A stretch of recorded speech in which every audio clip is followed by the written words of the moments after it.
course, this entire process is going to take some length of time. We told you earlier that the entire Clean Water Project will take 15 years to complete. Now, the MDC plans neighborhood improvements, as you've heard, along the way. And let's see again how some of the workers are doing with that community outreach program out there.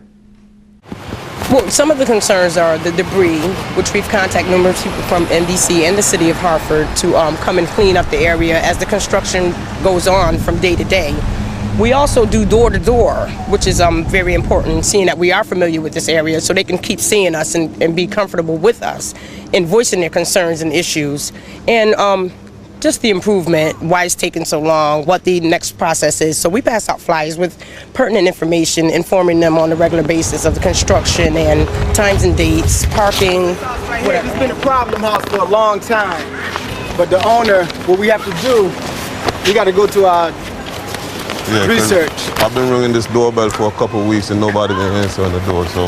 Well, I'm going to make note of that. Well, we're just trying to keep the community aware of what's going on, follow up on their concerns and issues, and as well as direct their concerns to the appropriate party to take care of those concerns and make sure the area looks better and, you know, improve the whole siding. That one is that's 136. 136. Yep. So that basically keeps flooding over there. I stopped contacting them regarding this right here. That can be a hazard to the children in this area and as well as the residents living here. Okay, and that's a good point because right here with the MDC box, I can make a phone call possibly and see if we can get somebody out here. We believe MDC made a wonderful effort in reaching out to the community to improve the community because this was a troubled area. And MDC recognized that. But however, wanting to step in and improve the area is getting a wide feedback from the residents and the homeowners as well. One more property to go to. Is that 137 over there that we had to pertain? Yeah, we do. That one you said that was leaking also? Yes, 119. All right, just more evidence that folks are working hard out there to get the word out. Karain, let's start with you this time. How often do your outreach workers interact with residents in your area? We go out every day. Our first step is to check in with the MDC inspector for our site. We make sure that everything is okay. He gives us a heads up to what to expect for the day or maybe the rest of the week. We then go and split our groups into teams of 2 and they go down Edgewood Street and knock on doors. They do a walkthrough, they do inspections just to make sure everything is okay.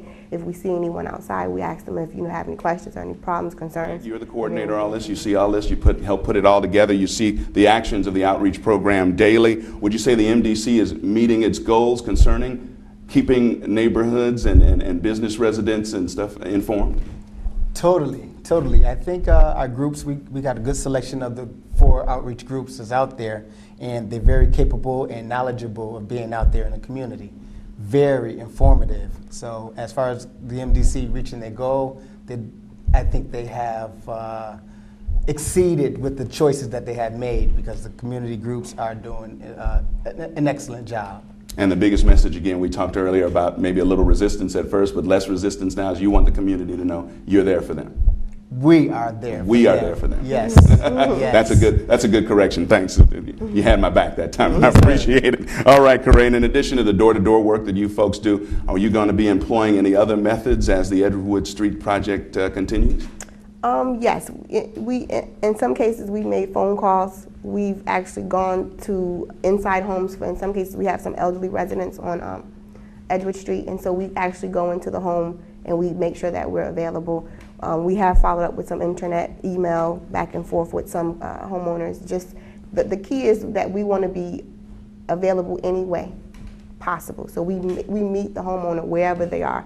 Internet, email, home, phone, wherever Thanks we can do it. to all of the panelists for joining us today. We'll continue hearing about the efforts in the MDC's community outreach program, working with neighborhood organizations and businesses to get the word out there about the construction on this clean water project and how it might affect your area. We'd like to also thank all of the organizations for partnering with the MDC. And let me name them here. It's going to take me a minute. The Blue Hills Civic Association, Upper Albany NRZ, the Upper Albany, Maine, SAMA, which is working with HART on the outreach effort in South Hartford out there. Thanks to our studio guests, can't forget them, Greg Robertson, right here, immediately to my right, Marilyn Rossetti in the middle, and Karain Moody to my far right. Thanks so much again for being with us on the show. today. That'll do it for this edition of Newsline. As you know, the MDC always has played a very important role to improve and protect the quality of life and health and the quality of life and the environment through the Clean Water Project, and improve the quality of life through many other initiatives as well. We welcome you, as always, to contact us with any questions or concerns that you have. You can do it via email. Go to www.themdc.com or www.thecleanwaterproject.com to contact us online. And of course, you can contact us by phone as well. The MDC's phone number is 278-7850. I'm Eric Clemens. Thanks so much for taking some time out with us today on Newsline. We'll see you for the next edition of the program right here. So long.